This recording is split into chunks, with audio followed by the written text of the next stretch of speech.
Resident Evil 9 logró tener la perfección y el balance que siempre Capcom buscó. Con la reciente y exitosa salida de la novena entrega de esta franquicia, nos entregaron una joya. Es como si nos hubieran dado un lingote de oro pero en máximos históricos. Fue el equilibrio que siempre quiso tener, controlando a Leon Scott Kennedy, personaje protagonista de anteriores juegos como Resident Evil 2, 4 y 6. Teniendo las partes de acción tan absurdas como en Re 6, con la parte de la moto, el gameplay frenético y mecánicas modernas que recuerdan a los últimos remakes de la saga. Especialmente la jugabilidad del 4 Remake y lo cómico de Leon en Re 4, esto último muy bien recibido por la comunidad. Pero no solo eso, este juego logró juntar lo anterior dicho con la desesperación, el terror y la angustia de Resident Evil Biohazard. Cabe aclarar que tanto Re 7 como el último fueron dirigidos por Koji Nakanishi, logrando asustar al jugador en el principio mitad del juego. Esto llevó a que consigan un juego que se siente 2 en 1 por su gran contraste entre Leon y Grace. Bueno, dicho esto, empecemos a hablar por la parte más representativa que tiene esta franquicia. Por un lado, con Grace te sentís completamente vulnerable a todo, logrando transmitir esa desesperación y angustia de la protagonista, siendo que en muchas partes del juego a ella la está persiguiendo un monstruo gigante con una nula en munición, con las pocas armas que dan, siendo que su personalidad, aunque sea del FBI, es tímida y reservadora, teniendo miedo en cada lugar al que vaya. Y mucho más de ella no hay para hablar, ya que debuta como personaje en los juegos de Resident Evil, no como otro. Controlamos a Leon Scott Kennedy. Con él, al ser un personaje que las pasó todas y está rotísimo, te sentís literalmente Dios. O sea, comparado con Grace, él es Shaggy. Además que tenés una variedad bastante aceptable de armas y la mecánica del parry está más que lograda, teniendo un gran contraste muy bien recibido por todos. También tenemos que recordar que el viaje de Leon, más allá de salvar a Grace, es también para salvarse a sí mismo. Entonces los creadores sabían lo que iba a vender jugar con la posible muerte de Leon durante todo el juego. Hay que ser sinceros con todos. La mayoría estaba esperando jugar con él, y cuando fue anunciado en los trailers más de uno se cayó para atrás de la emoción, y la gente empezó a teorizar por la marca que se veía en su cuello. Aunque al final de la historia nos explican que se trata de las secuelas del virus T, la maldición de Umbrella. Todo eso a su misma vez lo hicieron mientras nos daban un abrazo de nostalgia a nosotros, con escenarios tan memorables como la RPD, el orfanato y en general las calles de Raccoon City. Los enemigos como Mr. X, la planta, la araña gigante, son todos elementos nostálgicos que todos los jugadores de Resident Evil adoramos. Incluso la aparición de Hank, que bueno, mucho no quiero hablar del tema. Lo peor es que cuando se vieron los archivos del juego se demostró que sí es él, así que bueno, quisiera despedirlo con honor.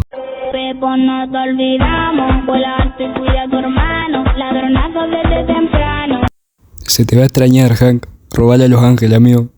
Aunque bueno, no sabemos si es un clon como Xeno con Wesker o si Umbrella le llegó a dar algún virus para que no aumente su edad. Aunque en toda esa nostalgia ocurre algo. Al volver a la RPD, exploramos también la faceta de Leon serio en Resident Evil 4 Remake, demostrando sus traumas y que hasta el día de la fecha donde transcurre el juego lo siguen atormentando. Para entender este juego hay que dejar claro que no tiene casi nada que ver con los Resident Evil 7 y 8. O sea, obviamente se mencionan hechos y todo, pero no tanto. Todo inicia mostrándonos a Grace, hija de Alyssa Ashcroft, protagonista de Outbreak y sobreviviente de Raccoon City. Trabaja con el FBI y es enviada a investigar un cadáver, Michael Warren, alcalde de Raccoon City. Y la localización de ese lugar es el Hotel Ringwood, mismo donde años atrás Grace vivió una secuencia traumática en la cual tuvo que ver la muerte de su madre, que fue asesinada por alguien enviado que la venía siguiendo hace días. Tras este hecho, Grace, un poco disgustada, acepta confrontar sus miedos. Cuando llega, nota que en realidad fue una trampa y fue citada a este lugar por alguien desconocido. Confundida, sigue avanzando y llega a su antigua habitación y se encuentra al villano de esta historia, Victor Gideon, ex investigador de Umbrella y del virus T.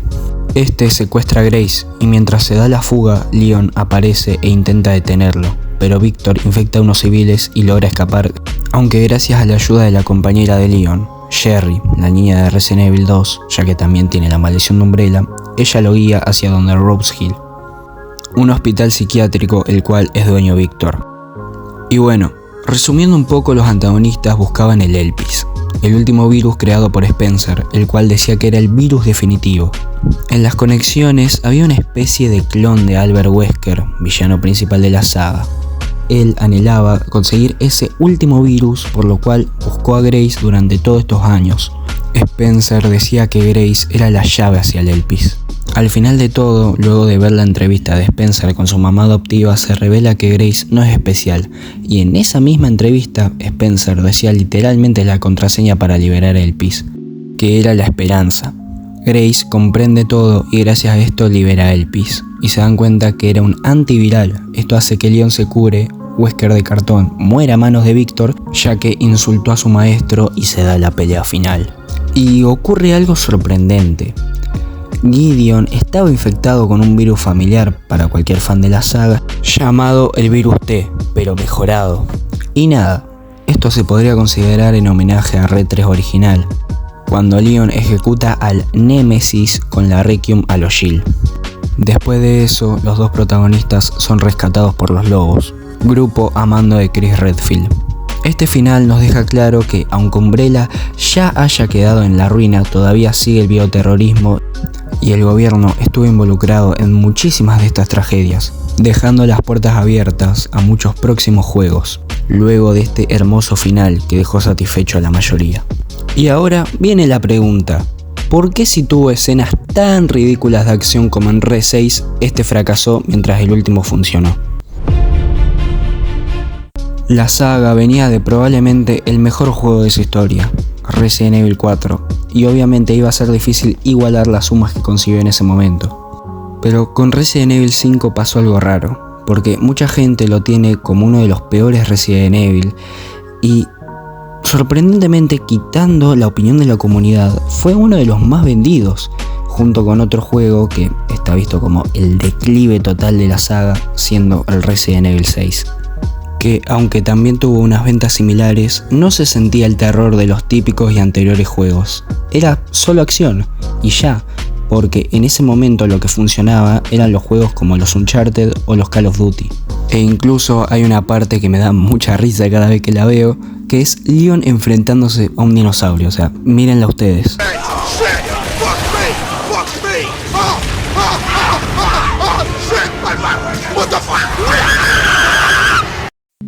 Aunque siempre hubieron animales en forma monstruosa como los minúsculos sapitos del Re 3 o el pez gigante del Re 4, pero eso y otras cosas hicieron que la saga decaiga. Y es que el juego tenía muy buena pinta, porque traía de nuevo a personajes como Chris, Ada, Sherry y otros. Yo, que me vi la historia y lo jugué muy poco, apenas el primer episodio de Leon, no me parece un mal juego. Me gusta, pero no tiene la esencia que tiene un Resident Evil, como sí lo tiene el siguiente juego. El resurgimiento vino gracias a algo anteriormente dicho, al survival horror, que, explicándolo así nomás, son juegos de supervivencia pero de horror. Gracias al Re 7, juego que revivió lo que conocemos como Resident Evil con no tanta acción, pero un cagazo. O sea, a mí me costó jugarlo al 7 las primeras horas, la verdad. Después ya me acostumbré, pero fue la primera vez que jugaba a un juego de terror de tal magnitud. Yo todavía no jugué ni los Silent Hill ni los Outlast, así que lo más cercano que había jugado era el Re 2 y el Phasmo, que de terror tienen poquito. Además debo ser la persona más cagona del mundo, o sea, de chiquito me daba miedo 5 noches con Alfredo. Este juego fue el primero de la saga en usar la cámara en primera persona, siendo que antes estaba la típica tercera persona, o mejor dicho cámara en hombro, y anterior a eso la clásica cámara fija, que esta está puesta en un lugar de la habitación y cuando salgas de ella se cambia a la siguiente. Sencillo, pero después de todo esto siguió el Resident Evil 8, o mejor llamado, Village, que quitó mucho del terror del anterior juego, pero no lo extinguió como el Re 6, entonces desde ese momento tuvimos de vuelta la esencia de la saga. El Resident Evil Requiem fue el balance y la perfección que busca desde el Re 4. Después de muchas pruebas y errores que tuvieron, lograron conseguir esto, una mezcla entre el terror del Re 7 con la acción del Re 4. siendo un juego que quedará para la historia como uno de los mejores videojuegos de la historia. Si te gustó el video, dale like y suscríbete. Comenta si crees que me olvidé de algo del porqué el éxito de este juego. Les pido perdón por no subir videos estos días, mis ánimos no eran los mejores, pero comentarios como estos me ayudan demasiado. Bueno, me despido. Yo soy Copón y nos vemos. ¡Chau!